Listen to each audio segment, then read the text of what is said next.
बिस्मिल्लाहिर्रहमानिर्रहीम। स्टूडेंट्स अस्सलाम वालेकुम। उम्मीद है आप सब लोग खैरियत से होंगे। तो हाजिर हैं MTH 101 की फ़ाइनल टर्म सब्जेक्टिव पार्ट के साथ। इसमें हम आलमोस्ट 50 क्वेश्चंस को इंशाल्लाह ताला कवर करेंगे, जिसमें लॉन्ग और शार्ट दोनों मिक्स किस्म के होंगे। तो साथ साथ मैं आपको बताता जाऊंगा कि ये लॉन्ग आ सकता है या शार्ट आ सकता है, ठीक है। तो 50 क्वेश्चंस इंशाल्लाह ताला हम इसमें कवर करेंगे और विद कंसेप्ट कवर करेंगे, एक्सप्लेन करेंगे हर चीज़ को।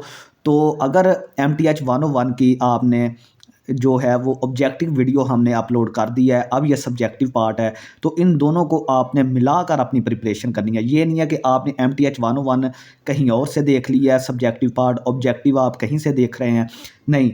आपने ये दोनों वीडियोज़ को देखना है, इंशाल्लाह ताला आपकी 100% तैयारी हो जाएगी।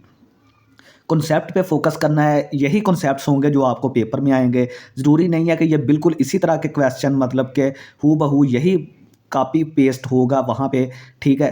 नहीं, थोड़ी सी क्वेश्चन में चेंजिंग भी हो सकती है, इसीलिए हम आपको एक्सप्लेनेशन और कॉन्सेप्ट दे रहे हैं साथ। तो आपने भी थोड़ा सा समझ के पढ़ना है, उसी हिसाब से अपनी तैयारी करें कि पेपर में अगर कोई क्वेश्चन में थोड़ी सी भी चेंजिंग होगी तो आपने घबराना नहीं है। तो कंसेप्ट आपके काम आने चाहिए, ठीक है। तो इंशाल्लाह ताला हम कॉन्सेप्ट्स को क्लियर करेंगे। दूसरा, हमारी MTH 202 की ऑब्जेक्टिव अपलोड हो गई है, MTH 100 की ऑब्जेक्टिव अपलोड हो गई है। इनके जो सब्जेक्टिव पार्ट्स हैं इंशाल्लाह ताला वो भी आपको जल्द मिल जाएंगे। फिजिक्स 101 की भी इंशाल्लाह प्रिपरेशन वीडियो बनेगी और एक और सब्जेक्ट की हम वीडियो आपको पेपर से पहले तक इंशाल्लाह ताला प्रोवाइड कर देंगे। आपका क्या काम है? आपका ये काम है कि इसको अच्छी तरह से देखना है, कोई भी पार्ट स्किप नहीं करना। हो सकता है जो पार्ट आप स्किप करें वही चीज़ पेपर में आ जाए, ठीक है। तो आपने यही चीज़ करनी है कि अपना पूरा टाइम देना है वीडियो को, ठीक है। साथ कॉपी पेंसिल रख लें अगर साथ, तो वो बहुत बेहतर है। जो चीज़ आप अपने हाथ से सॉल्व कर लेंगे वो इंशाल्लाह ताला आपको पेपर में भी नहीं भूलेगी। आपका दूसरा काम ये है कि आपने वीडियो देख के इसको दूसरे स्टूडेंट्स में लाजमी शेयर करना है। इंशाल्लाह ताला इस तरह की वीडियोज़ जो हैं वो आपको प्रिपरेशन की कहीं भी किसी चैनल पे नहीं मिलेंगी हमारे अलावा। हमने मिड टर्म में भी वीडियोज़ बनाई थी, तो काफ़ी सारा प्यार मिला था, काफ़ी ज़्यादा अच्छी फीडबैक आई थी। तो आपने जो है वो इसको भी ज़्यादा से ज़्यादा शेयर करना है। और दूसरा, अगर अभी तक आपने चैनल को सब्सक्राइब नहीं किया तो प्लीज़ लाजमी इसको सब्सक्राइब करें, ताकि ये चीज़ हमारी मोटिवेशन बनी रहे। हम इस तरह ही आपको अच्छी वीडियोज़, अच्छे लेक्चर्स, प्रिपरेशन वीडियोज़ आपको प्रोवाइड करते रहें। तो चलिए स्टार्ट करते हैं। यहाँ पे हमारा क्वेश्चन नंबर 1 है, जो कि लॉन्ग क्वेश्चन के पैटर्न का है। हम उसको देखते हैं कि हमारे पास वो क्या है। Find the minimum value of the function f of x, x की power 3 minus 27x plus 4 attains in the interval 4, -4। ये हमें एक क्लोज्ड इंटरवल दे दिया गया है, हमें एक फंक्शन दे दिया गया है। तो हमने इस इंटरवल पर उसकी मिनिमम वैल्यू फाइंड आउट करनी है कि ये फंक्शन मिनिमम वैल्यू कौन सी अटेन कर सकता है, कि इस फंक्शन की इस इंटरवल में सबसे छोटी वैल्यू क्या होगी, उसी को हम मिनिमम वैल्यू बोलते हैं। तो सबसे पहले हम क्या करेंगे, सबसे पहले हम इसके क्रिटिकल पॉइंट्स फाइंड आउट करेंगे। देखें, आपने हमेशा याद रखना है कि जो मिनिमम वैल्यू या मैक्सिमम वैल्यू है वो हमें दो जगह पे मिल सकती है, या तो क्रिटिकल पॉइंट्स पे मिल सकती है, या जो गिवन इंटरवल है उसके एंड पॉइंट्स पर हमें मैक्सिमम या मिनिमम वैल्यू मिल सकती है। ये दो जगह हैं जहाँ पर हमें फंक्शन की मैक्सिमम या मिनिमम वैल्यू मिल सकती है। तो हमें मिनिमम वैल्यू फाइंड करनी है या मैक्सिमम वैल्यू फाइंड करनी है, तरीकाकार यही होगा। फिर लास्ट पे जो सबसे मिनिमम वैल्यू होगी वो हमारा आंसर होगा। आपने सिर्फ ये याद रखना है कि मिनिमम वैल्यू या मैक्सिमम हमें कहाँ पे मिलेगी, वो हमें क्रिटिकल पॉइंट्स पे मिलेगी, या फिर जो हमें इंटरवल दिया गया है उसके जो एंड पॉइंट्स होंगे वहाँ पे मिलेगी। तो सबसे पहले हम यहाँ पे क्रिटिकल पॉइंट्स को फाइंड आउट करेंगे। उसका तरीका क्या होता है? उसका तरीका ये होता है कि आपने फंक्शन का फर्स्ट डेरिवेटिव फाइंड करना है। फंक्शन का फर्स्ट डेरिवेटिव फाइंड करके आपने उसको 0 के बराबर पुट करना है। वहाँ से आपने जो x की वैल्यूज़ होंगी वो आपके क्रिटिकल पॉइंट्स होंगे। तो चलिए स्टार्ट करते हैं। फर्स्ट ऑफ ऑल वही है फाइंड क्रिटिकल पॉइंट्स। सबसे पहले हम क्रिटिकल पॉइंट्स फाइंड आउट करेंगे। तो इसके लिए हम जो फंक्शन का डेरिवेटिव है, फर्स्ट डेरिवेटिव, उसको 0 के बराबर रखेंगे। अब सबसे पहले फंक्शन का फर्स्ट डेरिवेटिव फाइंड करते हैं। तो f डैश एक्स का क्या मतलब है? First derivative of function. तो ये देखें, 3 शुरू में आ गया, पावर रूल लगाएं, 3 शुरू में आ गया, पावर में एक कम कर दे तो 3x² आ गया। x का डेरिवेटिव 1 होता है तो -27 आ गया, प्लस 4 कांस्टेंट है, कांस्टेंट का डेरिवेटिव 0 होता है, तो ये हमारे पास फर्स्ट डेरिवेटिव आ गया। अब इसको 0 के बराबर रखें। तो इसका मतलब ये है कि 3x² -27 को 0 के बराबर रखा। तो यहाँ से हमने 3 को कॉमन लिया, x² -9 = 0। 3 को उस तरफ ले जाएं तो ये नीचे जाके डिवाइड होकर 0 ही हो जाएगा। तो हमारे पास ये टर्म सिर्फ बचेगी, x² -9 = 0। तो इसको आप अगर खोलें तो ये हमें मिलता है x + 3 × x - 3 = 0। क्योंकि ये देखें कि ये एक्स स्क्वायर माइनस 3 का स्क्वायर ए स्क्वायर माइनस बी स्क्वायर का फार्मूला है, वहाँ से हमें ए प्लस बी इंटू ए माइनस बी हमने 0 के बराबर, तो एक की वैल्यू हमें -3 मिलेगी और दूसरे की वैल्यू हमें 3 यहाँ से मिल जाएगी। तो ये दो हमारे क्रिटिकल पॉइंट्स हैं। ये चीज़ मैंने यहाँ पे लिखी है कि मिनिमम वैल्यू या मैक्सिमम वैल्यू हमें फंक्शन की कहाँ पे मिलेगी, वो या तो क्रिटिकल पॉइंट्स में मिलेगी या फिर जो इंटरवल के एंड पॉइंट्स है वहाँ पे मिलेगी। तो हमने 4 पॉइंट्स पे फंक्शन की वैल्यू कैलकुलेट करनी है ताकि हम पता लगा सकें कि इसकी मिनिमम वैल्यू क्या है फंक्शन की। तो सबसे पहले देखें कि दो तो हमें ये क्रिटिकल पॉइंट्स मिल गए, दो हमारे पास क्रिटिकल पॉइंट्स आए और दो एंड पॉइंट्स हैं, दो हमारे पास एंड पॉइंट्स हैं इंटरवल के, जो कि 4, -4 है। ये हमारे एंड पॉइंट्स हैं, ठीक है, जो हमें गिवन है एंड पॉइंट्स। तो हमने फंक्शन की वैल्यू फाइंड आउट करनी है 4 पॉइंट्स पर, -3, 3, 4, -4 पे, क्योंकि दो इनमें से क्रिटिकल पॉइंट्स हैं और दो उनमें इंटरवल के एंड पॉइंट्स हैं। तो देखेंगे f(4) सबसे पहले हम फाइंड आउट करते हैं फंक्शन में। ये आपने वैल्यूज़ किस में पुट करनी है, फंक्शन में पुट करनी है, आपने याद रखना है। ये वैल्यूज़ आपने फंक्शन में पुट करनी है जो हमें क्वेश्चन में गिवन है। तो ये देखें हमें क्वेश्चन में गिवन है x³ 3 -27x + 4। तो ये देखें 4³ 3, क्योंकि हमने 4 पे वैल्यू फाइंड करनी है ना, तो 4 पुट कर दें इस फंक्शन में सारे में। तो 4³ 3 -27 × 4 + 4 = -40। इसको थोड़ा सा सॉल्व करेंगे तो ये -40 आ जाएगा, ठीक है। नेक्स्ट हम फाइंड आउट करेंगे -4, ठीक है। ये कोई तरतीब नहीं है, आप चाहे 4 पहले करें -4, लेकिन आपने चारों पे कैलकुलेट करनी है, ठीक है। तो आप f(-4) पुट करें तो -4³ 3 -27 × -4 + 4 ये 48 के बराबर आ जाएगा। f(3) पे फाइंड आउट करें 3³ 3 -27 × 3 + 4 50 के बराबर। f(-3) पुट करें -3³ 3 -27 × -3 + 4 = 58। तो अब इन चारों वैल्यूज़ को आप कंपेयर कर लें, इनमें से सबसे छोटी वैल्यू जो होगी वो हमारे पास क्या होगी, वो -50 होगी, ठीक है। ये हमारे पास -50 यहाँ पे माइनस आएगा, ठीक है। ये आपने याद रखना है, यहाँ पे माइनस आएगा, क्योंकि इसको आप थोड़ा सा सॉल्व करके देखें तो ये -50 आएगा। अब ये देखें, ये तो दो पॉजिटिव वैल्यूज़ हैं, ये दो पॉजिटिव वैल्यू हैं, ये तो निकल गई। ये -40 है। अब मुकाबला किसके दरमियान है, -50 और -40 के दरमियान। अब इनमें से सबसे छोटी वैल्यू कौन सी है, वो सबसे छोटी वैल्यू है -50। तो ये देखें हमें नज़र आ रही है कि -50 सबसे छोटी वैल्यू है, तो ये इसकी फंक्शन की सबसे मिनिमम वैल्यू है। तो ये हमने इसका आंसर ये आ गया, ठीक है। नेक्स्ट हमारे पास है कि find the maximum value of the function f(x) हमने ये गिवन है और इंटरवल हमारे पास ये है। अब हमने फंक्शन की मैक्सिमम वैल्यू फाइंड करनी है, जो सबसे बड़ी वैल्यू है जो फंक्शन इस इंटरवल में अटेन करता है।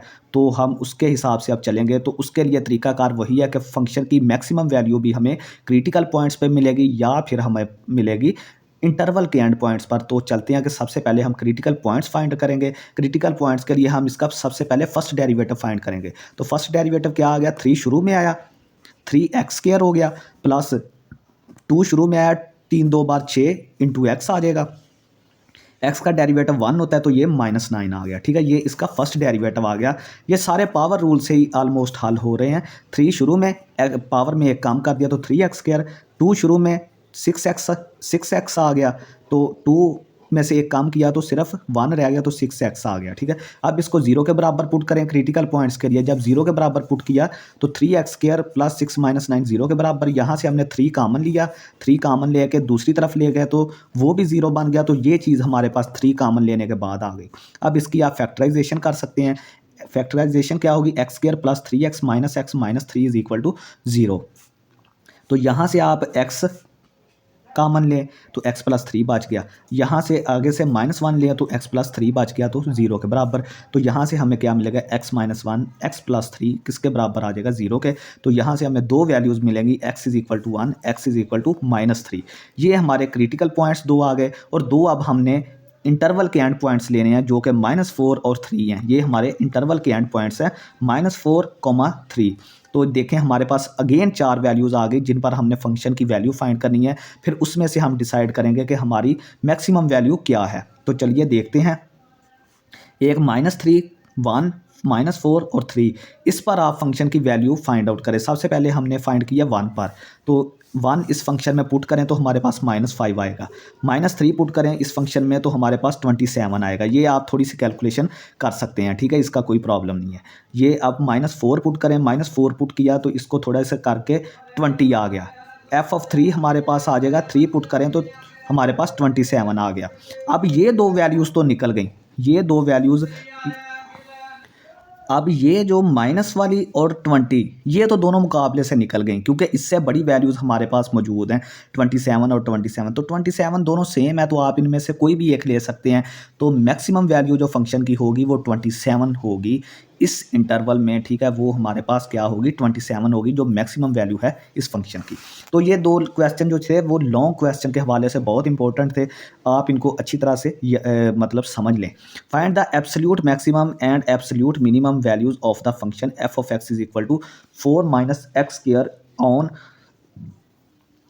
-3x1। आप इस इंटरवल को इस तरह भी लिख सकते हैं -3, 1 क्लोज्ड इंटरवल, क्योंकि जब इक्वल टू का साइन भी साथ आ जाते हैं तो फिर वो हमारे पास क्लोज्ड इंटरवल बन जाता है। आप इस इंटरवल को इस तरह भी लिख सकते हैं और इस तरह भी लिखते हैं, दोनों सेम है, ठीक है। तो हमारे पास फंक्शन जो है वो 4 - x² है। तो सबसे पहले हम क्रिटिकल पॉइंट्स फाइंड आउट करेंगे, क्योंकि हमारे पास जो मैक्सिमम या मिनिमम वैल्यू है वो क्रिटिकल पॉइंट्स या फिर एंड पॉइंट्स पर होती है। तो इसका आप डेरिवेटिव फाइंड करें तो ये हमारे पास 4 का डेरिवेटिव 0 हो गया, -x² का डेरिवेटिव होता है -2x। तो वहाँ से आप -2x की वजह से आप -2x को आपने फिर क्या करना है, 0 के बराबर पुट करना है और x की वैल्यू फाइंड आउट करनी है क्रिटिकल पॉइंट्स के लिए, ठीक है।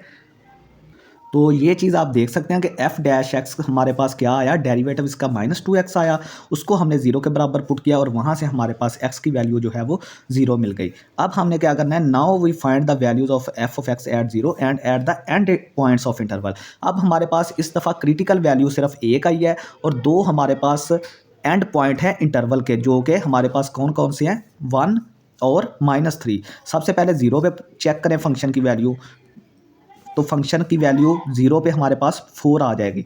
फंक्शन में 4 पुट करें तो 4 मिलेगा।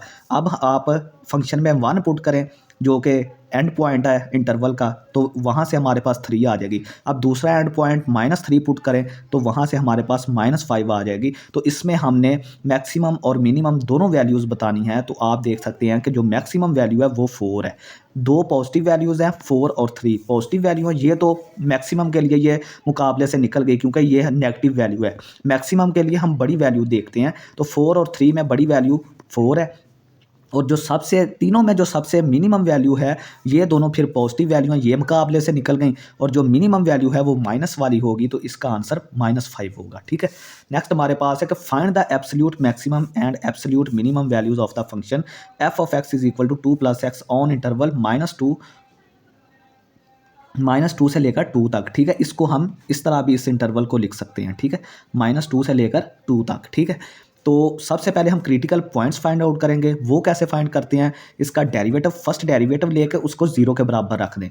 तो देखेंगे 2 का डेरिवेटिव हमारे पास क्या होता है, 0 होता है। x का डेरिवेटिव क्या होता है, 1 होता है। तो इसका मतलब ये है कि इसका f' यानी कि फर्स्ट डेरिवेटिव 1 के बराबर आ गया। तो जब यही 1 के बराबर आ गया, हमारे पास कोई x वाली टर्म आई ही नहीं है, तो वहाँ से हम x की वैल्यू कैसे फाइंड आउट कर सकते हैं। इसका मतलब ये हुआ कि हमें x की कोई वैल्यू, तो इसका मतलब ये हुआ कि हमें x की कोई वैल्यू नहीं मिलेगी, हमें कोई क्रिटिकल पॉइंट नहीं मिलेगा क्योंकि हमारे पास कोई 0 के बराबर रखने की चीज़ ही नहीं है। अब हम 1 को तो 0 के बराबर नहीं ना रख सकते, 1 जो है वो कभी भी 0 के बराबर नहीं हो सकता। तो यहाँ से हमें पता चला कि क्रिटिकल पॉइंट्स पे कोई हमें नहीं मिलेगा, यहाँ पे कोई क्रिटिकल पॉइंट नहीं मिलेगा। तो जब क्रिटिकल पॉइंट नहीं मिलेगा तो हम क्या करेंगे, हम फंक्शन की वैल्यू एंड पॉइंट्स पर चेक कर लेंगे। तो एंड पॉइंट्स हमारे क्या है, -2 और 2। तो फंक्शन में पहले -2 पुट किया तो ये हमारे पास 2 - 2 0 के बराबर आ गया, फिर +2 पुट किया तो 2 + 2 4 आ गया। तो अब यहाँ पे जो मैक्सिमम वैल्यू है वो ये 4 है और मिनिमम वैल्यू हमारे पास 0 है, ठीक है। नेक्स्ट हमारे पास है कि फाइंड द मैक्सिमम और मिनिमम वैल्यू ऑफ फंक्शन। ये हमारे पास फंक्शन है और इंटरवल अब हमारे पास थोड़ा सा चेंज है। इंटरवल हमें r रियल नंबर्स दे दिया गया है, यानी कि +∞ से लेकर -∞ तक, या r रियल नंबर्स भी होगा। तो यहाँ पे हमारी थोड़ी सी स्ट्रैटेजी चेंज हो जाएगी मैक्सिमम और मिनिमम वैल्यू फाइंड आउट करने की। सबसे पहले हम देखेंगे कि ये फंक्शन जो इस इंटरवल पर हमें फंक्शन गिवन है, इस इंटरवल पर क्या ये कंटिन्यूस है या नहीं है। तो जो पॉलिनोमियल फंक्शन होते हैं, ये हमारे पास एक पॉलिनोमियल फंक्शन है। पॉलिनोमियल फंक्शन हमेशा हर इंटरवल पर कंटिन्यूस होता है, उसमें कोई ब्रेक नहीं होती। आपने याद रखना है कि जो पॉलिनोमियल फंक्शन होता है वो हर इंटरवल के लिए कंटिन्यूस होता है, उसमें कोई भी ब्रेक नहीं होती, ठीक है। तो मैंने ये लिख दिया कि ये फंक्शन जो है वो इस इंटरवल पर कंटिन्यूअस है, ठीक है।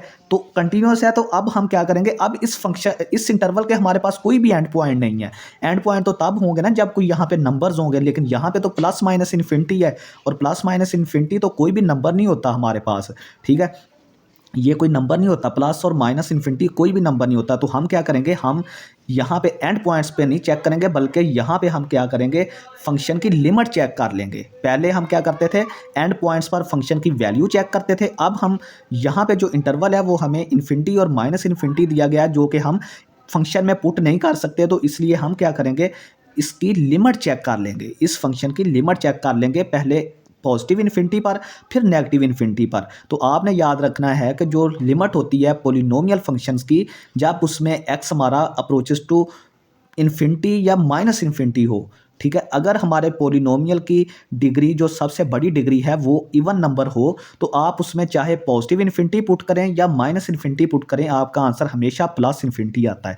तो देखें कि क्योंकि जो माइनस होता है, इवन पावर की वजह से माइनस जो है वो ख़त्म हो जाता है, आपने याद रखना है। तो ये मैंने एक्स अप्रोचेस टू इन्फिनिटी जब पुट किया फंक्शन में, तो ये हमें प्लस इन्फिनिटी ही मिलेगा, ठीक है। ये कैलकुलेशन करने की ज़रूरत नहीं है। तो देखें कि जब आप इसमें इन्फिनिटी ही पुट कर रहे हैं तो आपके आंसर इन्फिनिटी आएंगे, क्योंकि कोई भी नंबर नहीं है इन्फिनिटी। जब कोई नंबर नहीं है तो हमारा कोई आंसर भी नंबर नहीं आएगा, वो भी इन्फिनिटी आएगा। सिर्फ हमने ये चेक करना कि क्या ये प्लस इन्फिनिटी आता है या माइनस इन्फिनिटी आता है। तो मैंने आपको बता दिया कि अगर आपके जो पोलिनोमियल है उसकी power, maximum power even number है, तो आप चाहे प्लस इन्फिनिटी पुट करें चाहे माइनस इन्फिनिटी पुट करें, तो दोनों के लिए आपका आंसर प्लस इन्फिनिटी ही आएगा, ठीक है।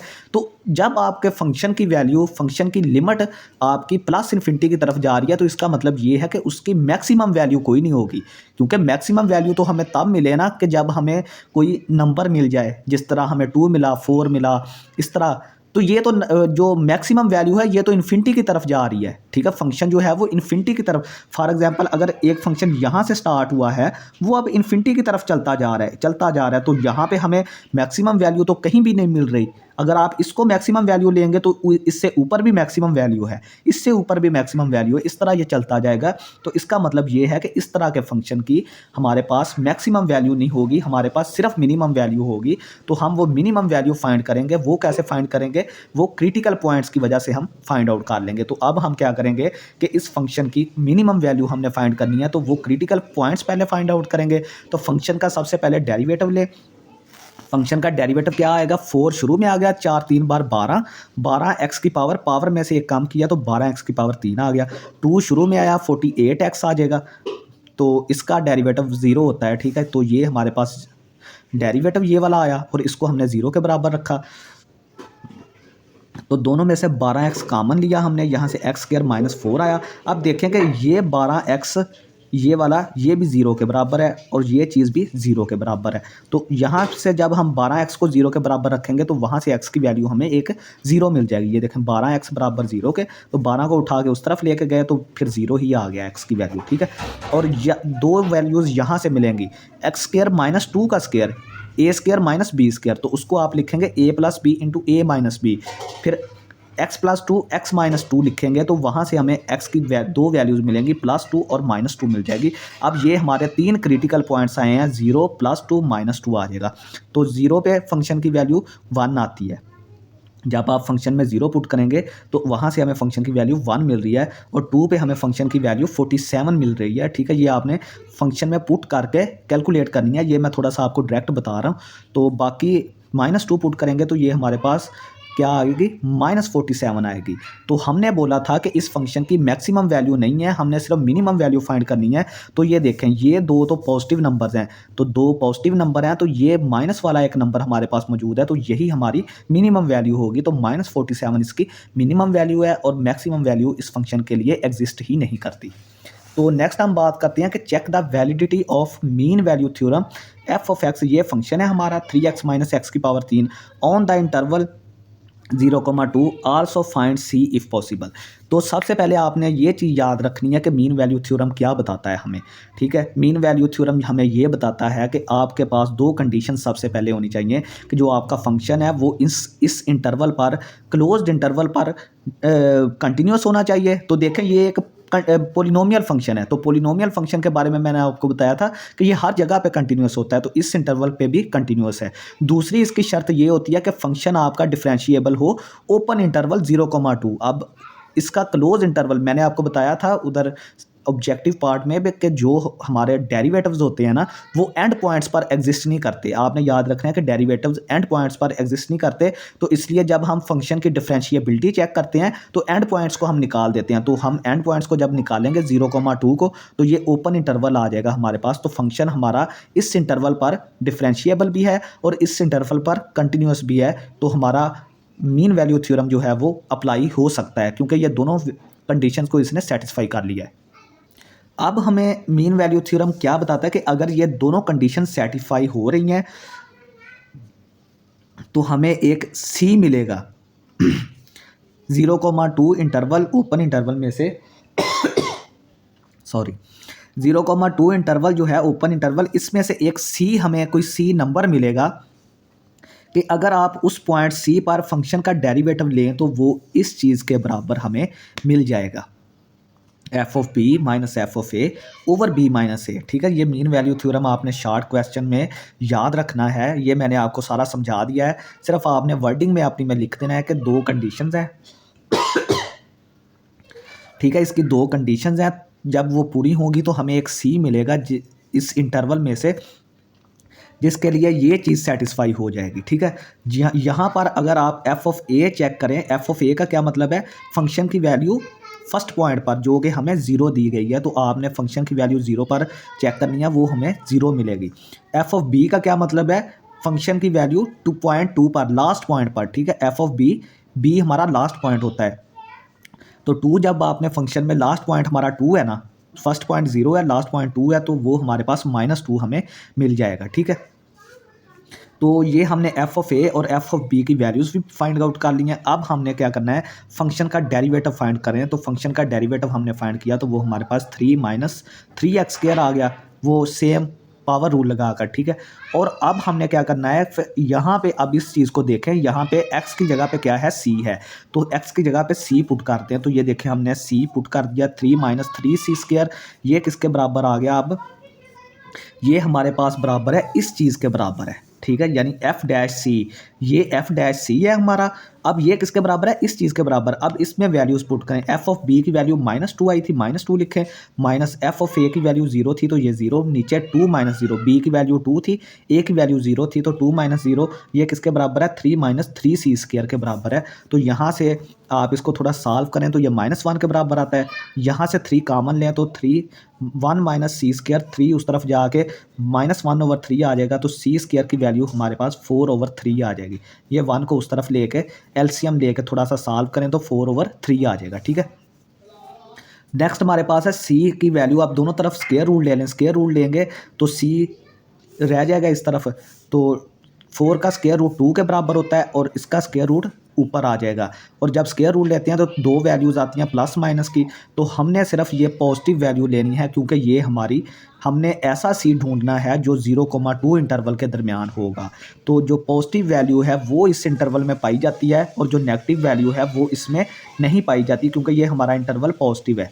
तो इसका मतलब ये है कि सी की वैल्यू 2/3 स्क्वायर रूट हमारे पास मिल गई। ठीक है, तो स्टूडेंट नेक्स्ट हमारे पास क्वेश्चन नंबर 7 है, to estimate the solution of equation. ये हमारे पास एक इक्वेशन है, हमने इसको न्यूटन मेथड से अप्रॉक्सीमेट करना है। तो न्यूटन मेथड किस लिए इस्तेमाल होता है, ये इक्वेशंस के सोल्यूशन को अप्रॉक्सीमेट करने के लिए इस्तेमाल होता है। ये एमसीक्यूज़ भी आपको पेपर में आ सकता है। और हमने स्टार्ट कहाँ से लेना है, स्टार्ट लेना है x1 की वैल्यू हमें गिवन है 2 और हमने x2 की वैल्यू फाइंड आउट करनी है। ठीक है, x1 की वैल्यू हमें 2 गिवन है और x2 की वैल्यू हमने फाइंड आउट करनी है।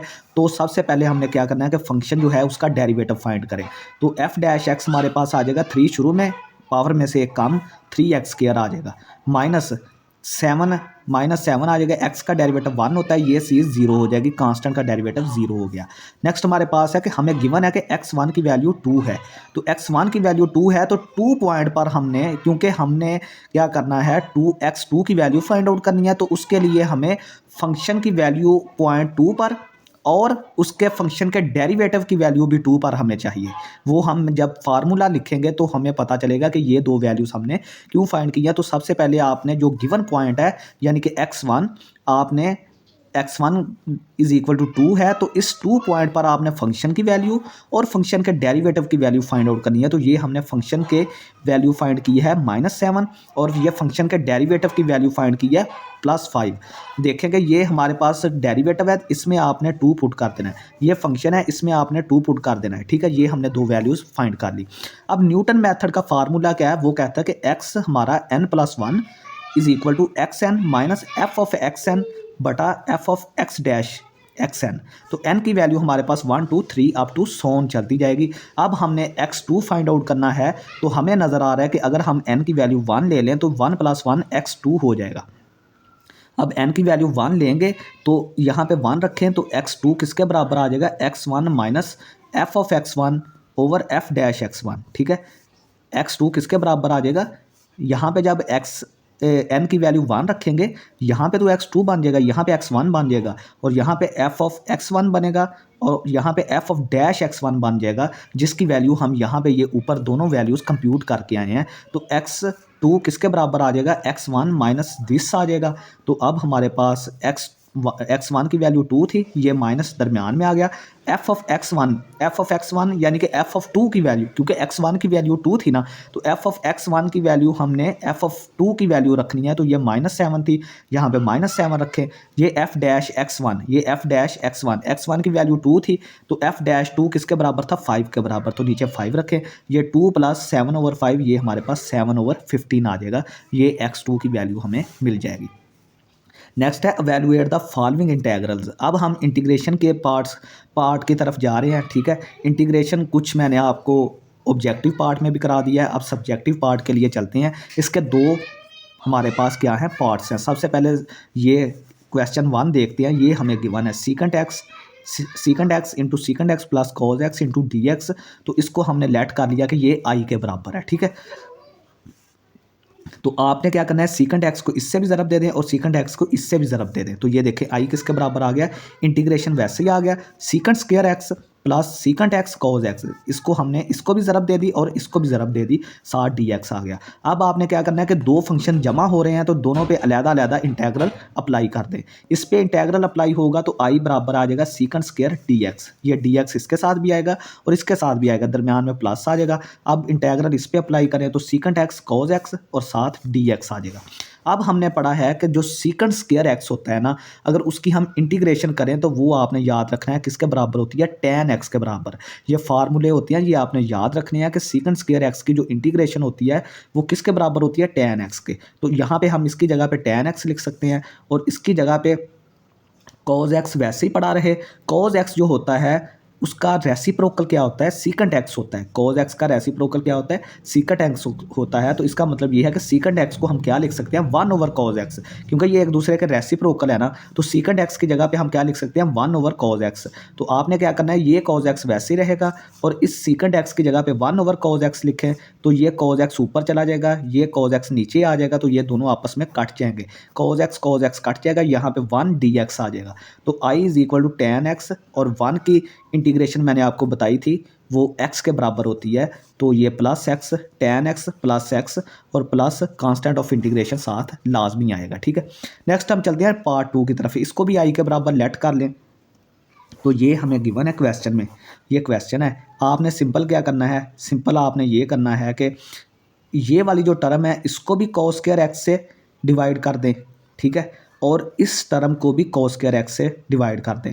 ये देखें मैंने 5 sin x को डिवाइड किया cos स्क्वायर एक्स से, तो cos x और cos x को मैंने अलहदा कर दिया क्योंकि स्क्वायर था ना। तो हम क्या कर सकते हैं, इसको cos x और cos x लिख सकते हैं। जब मैंने इस टर्म को cos स्क्वायर एक्स से डिवाइड किया तो cos स्क्वायर एक्स से कट गया, तो हमारा आंसर सिर्फ -3 आ गया। ठीक है, सिंपल हमने क्या किया कि इस टर्म को इससे डिवाइड करते हैं, दरमियान में माइनस डाल के इस टर्म को इस टर्म से, क्योंकि दोनों का बटा सेम है तो आप इस तरह डिवाइड कर सकते हैं। तो cos स्क्वायर एक्स से कट जाएगा, यहाँ पे -3 सिर्फ आ जाएगा, और यहाँ पे हमने cos स्क्वायर एक्स को cos एक्स और cos एक्स 2 दफ़ा लिख लिया।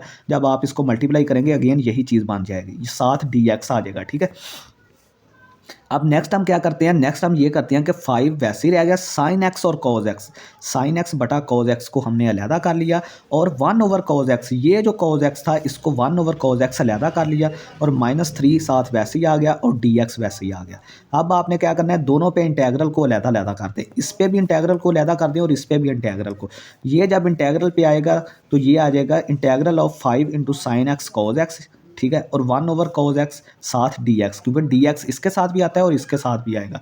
यहाँ पे -3 जब इस पे हमारे पास इंटेग्रल अप्लाई होगा तो -3 यहाँ पे कांस्टेंट है, वो इंटेग्रल से बाहर आ जाता है। ठीक है, तो -3 बाहर आ गया और अंदर सिर्फ 1 dx रह गया, क्योंकि dx इसके साथ भी आएगा, तो -3 बाहर आ गया और 1 dx रह गया।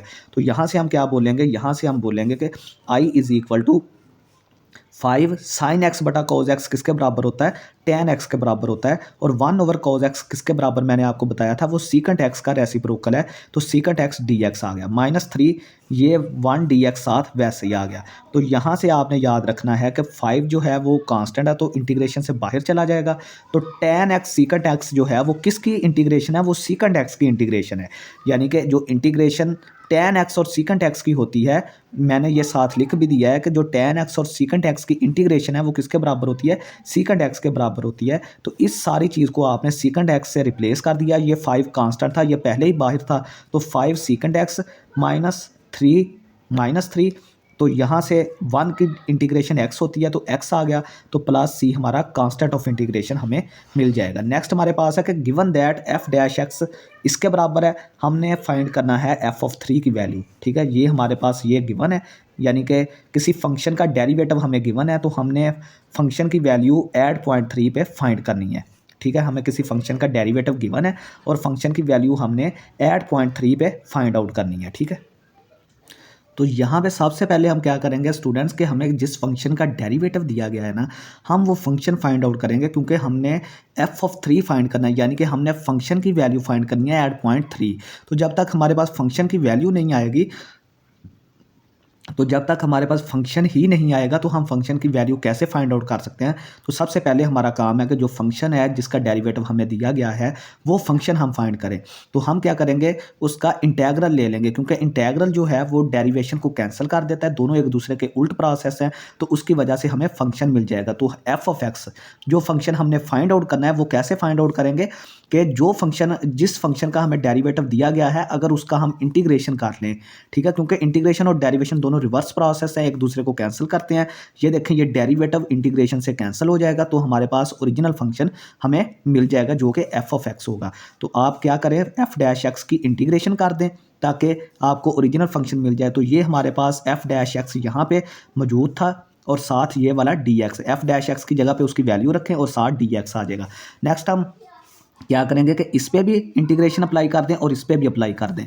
तो ये देखें, हमने यहाँ पे इंटीग्रेशन अप्लाई की और माइनस इस पे भी इंटीग्रेशन अप्लाई कर दी। तो यहाँ से हम क्या करेंगे, यहाँ से हम ये करेंगे कि 16 हमारा कांस्टेंट है, बाहर निकाल लेंगे, 4 हमारा कांस्टेंट है वो भी बाहर निकल जाएगा। x की 3 की इंटीग्रेशन जो है वो x की पावर 4 होती है, क्योंकि हमारा जो पावर रूल है इंटीग्रेशन के लिए वो ये कहता है कि पावर में आपने एक ऐड करना है और वही चीज़ आपने नीचे लिख देनी है। तो पावर में ऐड 1 किया तो 4 बन गया, और 4 को ही नीचे लिख लें। 16 तो कांस्टेंट था, ये वैसे ही आ गया, -4 कांस्टेंट था, ये वैसे ही आ गया। x की पावर 1 है तो 1 में एक ऐड किया, 2 आ गया, तो 2 ही हमने नीचे लिख लिया। अब इसको थोड़ा सा सिंप्लीफाई करें, सिंप्लीफाई करके हमारे पास ये फंक्शन आ जाएगा, ये वाला। ठीक है, और साथ कांस्टेंट ऑफ इंटीग्रेशन भी लगाना है, याद रखें। ठीक है, अब हमने इस फंक्शन में 3 पुट करेंगे तो हमारा जो रिक्वायर्ड आंसर है वो हमें मिलेगा, यानी हमने f(3) फाइंड आउट करना है। तो ये देखें, फंक्शन में 3 पुट करें तो ये चीज़ आ जाएगी, तो f(3) की वैल्यू 306 + c आ जाएगी। ठीक है, नेक्स्ट क्वेश्चन नंबर 10 है कि evaluate the integral by using substitution method. ये हमारे पास एक इंटीग्रेशन है, इंटेग्रल है, तो हमने इसको सब्स्टिट्यूशन मेथड से सॉल्व करना है। ये भी एक टेक्निक है इंटीग्रेशन करने की, तो मैं ये आपको थोड़ा सा बता देता हूँ कि किस तरह आपने करनी है। कि ये जो चीज़ होती है ना, जो एंगल है कॉस के साथ, कॉस थीटा होता है ना, तो थीटा की जगह पे ये चीज़ है, तो आपने इस चीज़ को लेट कर लेना है, इसको आप यू के बराबर लेट कर लें। यानी जो चीज़ आपको थोड़ी सी मुश्किल नज़र आती है ना इसमें, ये देखें, ये चीज़ थोड़ी सी आपको क्या नज़र आ रही है, ये वाली चीज़ थोड़ी सी कॉम्प्लिकेटेड नज़र आ रही है ना, ये वाली, इसको आप यू के बराबर लेट कर लें। फिर आपने क्या करना है, दोनों तरफ डिफरेंशियल अप्लाई करें। तो इस तरफ किया तो डी यू बन गया, और इस तरफ जब आपने किया तो ये किसके बराबर आ गया, 1/t²। 1/t² कैसे आया, ये देखें, 1/t का जब आप डेरिवेटिव लेते हैं तो ये t की पावर -1, इसको ऊपर ले जाएं -1, अब इस पर पावर रूल लगाएं, पावर शुरू में आ गई, पावर शुरू में आई तो -t, और पावर में से एक कम कर दिया, -1 में से एक और कम किया तो -2 बन गया। तो यहाँ से आप कह सकते हैं कि यहाँ से आप ये क्या होगा, फिर ये होगा हमारे पास -1/t² आ जाएगा, -1/t², क्योंकि पावर को नीचे ले जाके हमने जमा कर दिया है, ठीक है। -1/t² आ जाएगा, ये माइनस ये वाला ऊपर और t-2 नीचे जाके प्लस हो गया। अब ये देखें कि ये वाला माइनस जो था ये हमने दूसरी तरफ ले गए हैं, ये -du आ गया, और प्लस -1 का डेरिवेटिव 0 है, ठीक है। 1/t का डेरिवेटिव हमने फाइंड किया है, जो कि हमारे पास -1/t² आया था, और माइनस ये वाला जो था हमने दूसरी तरफ ले जाके du के साथ लगा दिया, ये -du बन गया हमारे पास। और इस तरफ आपने 1/t², ये 1/t² और साथ dt लाजमी लगाना है। ये आपने ज़हन में रखना है कि अगर आप इस तरफ इंटीग्रेशन कर रहे हैं टी के साथ, डिफरेंशियल टी के साथ कर रहे हैं, तो आपने क्या करना है, डिफरेंशियल लेके डेरिवेटिव लेके साथ डी टी लगा देना है। अगर अंदर एक्स है तो आपने डी एक्स लगा देना है, अगर थीटा का फंक्शन है तो डी थीटा लगा देना है। जिस चीज़ का ये फंक्शन होगा वो चीज़ आपने डी टी साथ लगा देना है, ठीक है। अगर एक्स का फंक्शन है तो डी एक्स लगा दें, टी का फंक्शन है तो डी टी लगा दें। ये देखें, हमने सिंपल पहले डेरिवेटिव फाइंड आउट किया, ये -1/t², फिर डी टी साथ लगा दिया, और माइनस को उठा के दूसरी तरफ इसके साथ लगा दिया। तो अब देखें, अब हमारी जो सब्स्टिट्यूशन है वो कंप्लीट हो गई है। अब हम ये वाली अपनी टर्म लिखेंगे जो क्वेश्चन में हमें गिवन है। तो 1/t² और डी टी, 1/t² और डी टी, ठीक है। इसको आप क्या करें, ये देखें, 1/t² और डी टी, ये चीज़ और ये चीज़ किसके बराबर है, -du के बराबर। तो ये देखें, हमने यहाँ पे इसकी जगह पे -du लिख दिया, और कॉज इसकी जगह पे हमने क्या लिखा था, u लिखा था, तो ये cos u आ गया। तो ये देखें, हमने cos इसकी जगह पे u लिखा तो cos u आ गया, इंटीग्रेशन वैसी आ गई। और 1/t² dt की जगह पे क्या आया था, ये चीज़ आई थी, वो चीज़ हमने यहाँ पे लिखी। अब देखें कि cos u जो होता है इसकी इंटीग्रेशन होती है sin u, ठीक है। इसकी इंटीग्रेशन क्या होगी, sin u। तो ये माइनस तो साथ वैसे ही आ जाएगा, ये वाला, ये माइनस ख़त्म नहीं होगा। सिर्फ आपने क्या करना है, आप माइनस को कॉमन भी ले सकते हैं, -1 कॉमन निकाल लें, यहाँ पे भी आप लगा सकते हैं। अगर यहाँ पे लगाना तो यहाँ पे फिर प्लस कर दें, ये माइनस आपने बाहर निकाल लिया, ठीक है। तो cos u की जो इंटीग्रेशन होती है वो sin u होती है, और ये वाला माइनस साथ वैसे ही आ गया, और प्लस कांस्टेंट ऑफ इंटीग्रेशन। अब -sin u की वैल्यू हमने क्या पुट की थी, ये वाली u की वैल्यू हमने ये पुट की, तो यहाँ पे u की वैल्यू पुट करें +c, ये हमारा आंसर आ जाएगा। ये हमने इंटीग्रेशन बाय सब्स्टिट्यूशन मेथड किया है, ठीक है।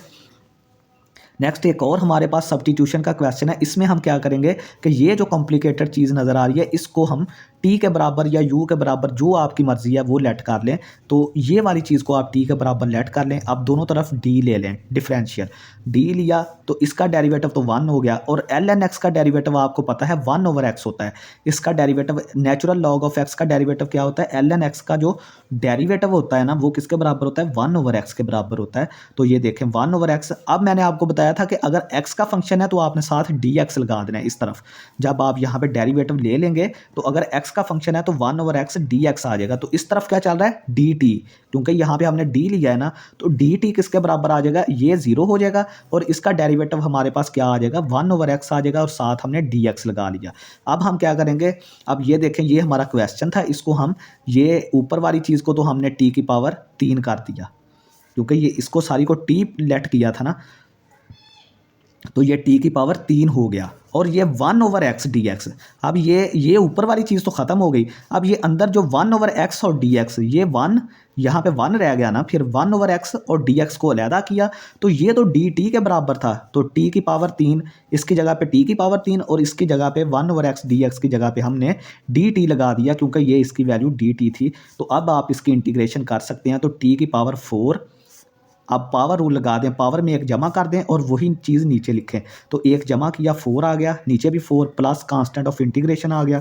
अब टी की वैल्यू हमने क्या लेट की थी वो दोबारा यहाँ पे पुट कर दें, वो हमने पुट की थी, वो हमारे पास थी, सॉरी यहाँ पे 1 प्लस एल एन एक्स आ, ठीक है, 1 प्लस एल एन एक्स आएगा। ठीक है, टी की वैल्यू हमने 1 plus l n x let की थी, और टी की पावर 4 थी, तो हमने इसकी पावर भी 4 कर दिया, नीचे 4 प्लस सी आ गया। नेक्स्ट हमारे पास है कि अवेलुएट द सम। ये हमारे पास सम है, इसको हमने अवेलुएट करना है। तो सबसे पहले आप क्या करें कि इन दोनों पे आप समेशन को अप्लाई कर दें। तो ये समेशन इस पे भी चली जाएगी के स्क्वायर पर भी, और ये समेशन इस पे भी चली जाएगी 6 पर भी। ये देखें मैंने इस पे भी कर दिया है, दरमियान में माइनस था तो इस पे भी कर दिया है। ठीक है, अब देखें कि ये मैंने आपको बताया था कि अगर आपके पास, आपने ये फार्मूला याद रखना है कि अगर आपने पहले n नेचुरल नंबर्स के स्क्वायर्स को सम करना है, ये किसका फार्मूला है, ये आपके पास है 1 square plus 2 square plus 3 square plus so on plus n square. ये n नेचुरल नंबर्स के स्क्वायर्स का सम है, यानी ये वाली चीज़, तो उसका फार्मूला ये होता है, ये वाला। लेकिन यहाँ पे n की वैल्यू कितनी है, 7 है, तो 7 आप इस फार्मूले में 7 पुट कर दें। तो ये देखें, ये हमारे पास इस फार्मूले में 7 पुट किया, क्योंकि ये जो चीज़ है ये किसके बराबर है, ये पहले 7 नेचुरल नंबर्स के स्क्वायर के सम के बराबर है, ये वाली चीज़। और ये फार्मूला किसके लिए है, ये n नेचुरल नंबर्स के सम के बराबर है, तो n नेचुरल नंबर के स्क्वायर्स के सम के बराबर है। तो हमने यहाँ पे n की वैल्यू फिर 7 लेनी है, क्योंकि हमारे पास n नेचुरल नंबर नहीं है बल्कि 7 नेचुरल नंबर है। तो n की जगह पे इस फार्मूले में 7 पुट किया, बाकी -6, और -6 जो है ये कांस्टेंट, अगर आपके पास k की वैल्यू इस तरफ नहीं है और कांस्टेंट है कोई, ये कांस्टेंट है 6 और k की वैल्यू नहीं है, तो जो अपर लिमिट होती है उसको आपने इस कांस्टेंट से मल्टीप्लाई कर देना है। तो ये देखें 7 को हमने 6 से मल्टीप्लाई किया, तो ये हमारे पास यहाँ से 840/6 - 42 = 98 हमारे पास आंसर आ जाएगा। नेक्स्ट हमारे पास है कि ये हमारे पास एक सम दिया गया है, सिग्मा नोटेशन दी गई है, हमने इसको इस तरह से सॉल्व करना है, अरेंज करना है कि जो लोअर लिमिट है वो 0 बन जाए, यानी ये वाली लिमिट 0 बन जाएगी, और अपर वाली जो लिमिट है वो, सॉरी, लोअर वाली लिमिट 0 बन जाए 2 की बजाय। अब 2 है ना, हमने इसको 0 बनाना है। ठीक है, तो इसके लिए हम क्या करेंगे कि we will define a new summation index J. तो हम इसके लिए के की बजाय एक नया समेशन इंडेक्स डिफाइन करेंगे। ये के क्या होता है, ये समेशन इंडेक्स कहलाता है। तो इसकी जगह पे हम एक नया समेशन इंडेक्स जो है वो इंट्रोड्यूस करवा देंगे। तो जे की जो वैल्यू होगी वो हम लेट कर लेंगे कि वो k-2 के बराबर है, यानी कि जो जे होगा जिसको हमने लेट करना है ना, वो इस 2 को उस तरफ लेके जाएंगे, तो जो इसके बराबर होगी वो वैल्यू हम जे को देंगे। ठीक है, यानी कि के इस तरफ है और 2 इस तरफ है, के बराबर 2 के है ना, तो यहाँ से k-2 हो जाएगा ये। और जो न्यू इंडेक्स है हम इसको k-2 वैल्यू देंगे जो हमें यहाँ से मिलेगी। तो यहाँ से फिर हम क्या कह सकते हैं कि j+2, 2 उस तरफ गया, j+2 k के बराबर आ गया। अब हमने k की वैल्यू जो है देखेंगे 2 थी, k की वैल्यू जब 2 थी तो j की वैल्यू फिर क्या होगी, k की वैल्यू 2 थी, अब इसमें j की वैल्यू क्या होगी, k की वैल्यू जब 2 थी तो 2 - 2, तो j की वैल्यू हमारे पास 0 आ जाएगी। और अपर वैल्यू 5 थी, तो जब k की वैल्यू 5 थी तो j की वैल्यू क्या होगी, ये हमारे पास 3 हो जाएगी, 5 - 2 3 हो जाएगी। अब हमारा जो न्यू समेशन है वो क्या बन जाएगा, वो j 0 से लेकर 3 तक चला जाएगा, क्योंकि j की इनिशियल वैल्यू 0 और फाइनल वैल्यू 3, तो 0 से लेकर 3 तक चला जाएगा। और अब हमने k की जगह पे k की वैल्यू यहाँ पे क्या थी, j+2। ये देखें k की वैल्यू, न्यू वैल्यू क्या है, j+2, तो वो भी आप j+2 यहाँ पे रखें, तो ये +2 - 2 कट गया, तो j 0 से लेकर 3 तक, और ये हमारा फंक्शन बन जाएगा 3 की पावर j। ठीक है, तो नेक्स्ट क्वेश्चन हमारे पास एक लॉन्ग क्वेश्चन है कि find the area of kth triangle below the curve y = x² on 0,2 interval by taking xk* as right hand point and left hand point. तो मैं सबसे पहले ये बता दूं कि ये इंटीग्रेशन को जब हम